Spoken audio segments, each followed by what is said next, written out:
Pada awalnya, acara temu kangen generasi bekas Partai Komunis Indonesia atau PKI dengan 3 anggota DPR RI dari Komisi 9, yaitu Rizka Ciptaning, Rita Diah Pitaloka, dan Nur Suhud di sebuah rumah makan di Jalan Espatan Banyuwangi, Jawa Timur berjalan aman dan lancar. Di penghujung acara, tiba-tiba belasan anggota dari sebuah ormas Islam membubarkan paksa pertemuan tersebut dan mengusir Rita Diah Pitaloka dengan kata-kata kasar yang disertai dengan makian kepada anggota DPR tersebut. Silakan bapak, silakan disalahkan, silakan bapak, silakan.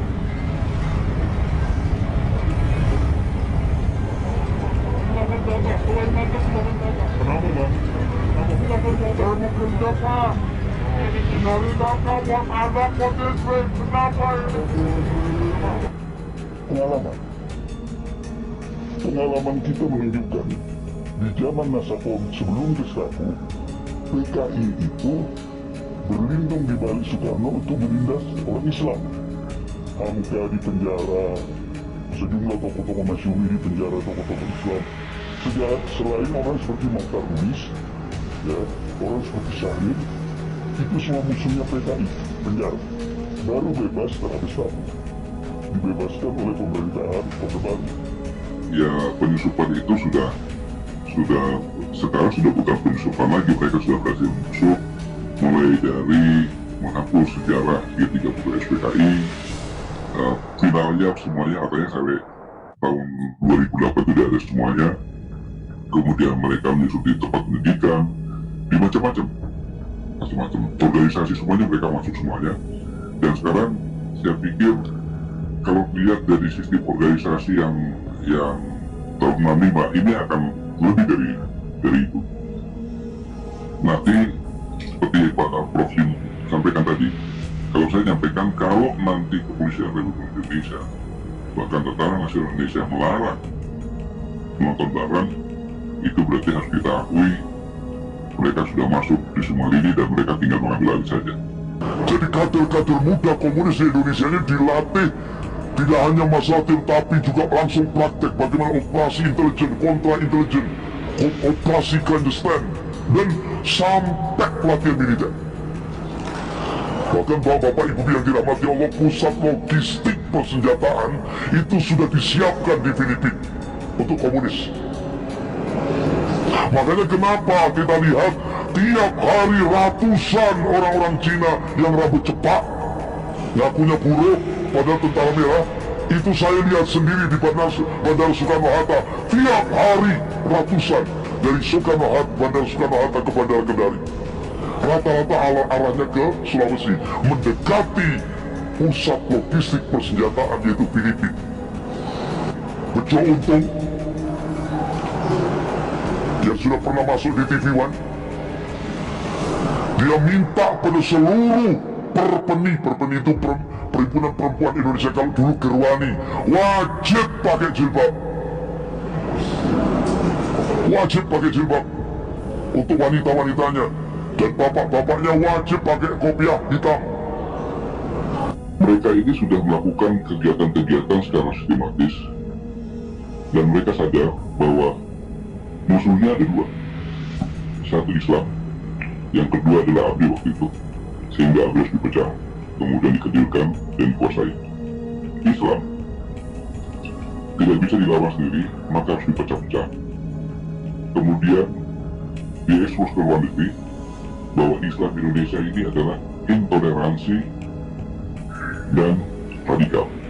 Jadi orang ada ketakutan, jangan sampai PKI itu menyelusup ke dalam PDIP, ya, dan dari dalam menggunakan tangan pemerintah menindas orang Islam. Dia minta pada seluruh perpeni itu perhimpunan perempuan Indonesia, kalau dulu Gerwani, wajib pakai jilbab, wajib pakai jilbab untuk wanita-wanitanya, dan bapak-bapaknya wajib pakai kopiah hitam. Kader-kader komunis wajib pakai kopiah hitam. Dan ini dia masuk ke pesantren di Jember. Di Jogja dia bikin sekolah mikir. Bahkan beberapa organisasi mahasiswa seperti PNI ini sudah dimasuki oleh kader-kader komunis PRD. Jangan lupa, ada anak PKI namanya Ripka Ciptani, pernah dengar kan? Yang menulis buku Bangga Jadi Anak PKI. Oke? Dan dia itu adalah pengurus PDIP. Dan dia mengatakan di partai itu ada 2 anak PKI. Apakah dia mau mendirikan partai komunis? Tidak. Tapi dia bisa menggunakan kekuasaan itu untuk meminjam tangan pemerintah, membalaskan dendamnya kepada orang-orang Islam. Ini yang ditakutkan oleh orang Islam, bukan di partai komunisnya. Partai itu sudah bangkrut. Habis sudah.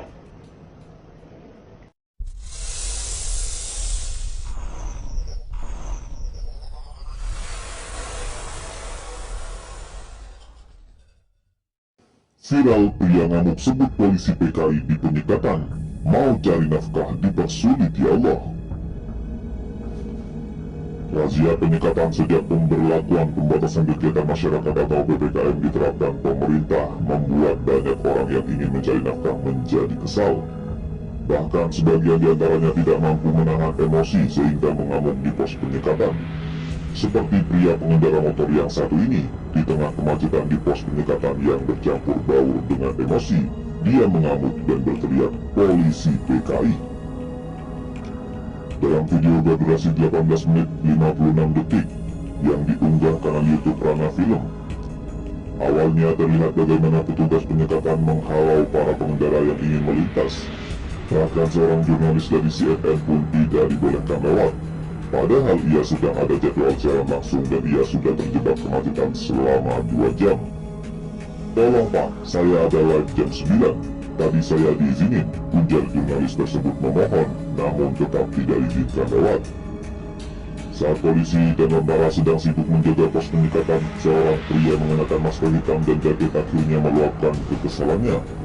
Saya mau kerja Pak, mau cari nafkah buat anak buat istri. Kenapa dipersulit ya Allah, kata pria itu meradang. Tak lama kemudian ia dikirim ke pos penyekatan dan diinterogasi. Seluruh kartu di dompetnya diperiksa seolah-olah tak cukup cuma KTP dan SIM. Bawa kantor, kata seorang polisi. Bilang PKI ke polisi, ke petugas, gak pantas betul nggak? Ujar polisi yang lain. Bukan pantas gak pantas sih, emang kita ini digila apa? Kerja main-main apa? Kata polisi yang lain lagi.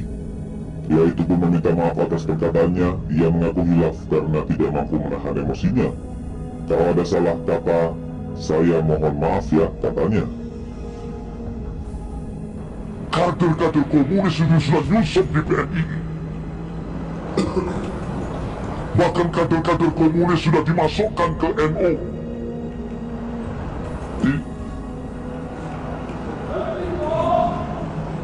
Bahkan kader-kader komunis sudah dimasukkan di PKP.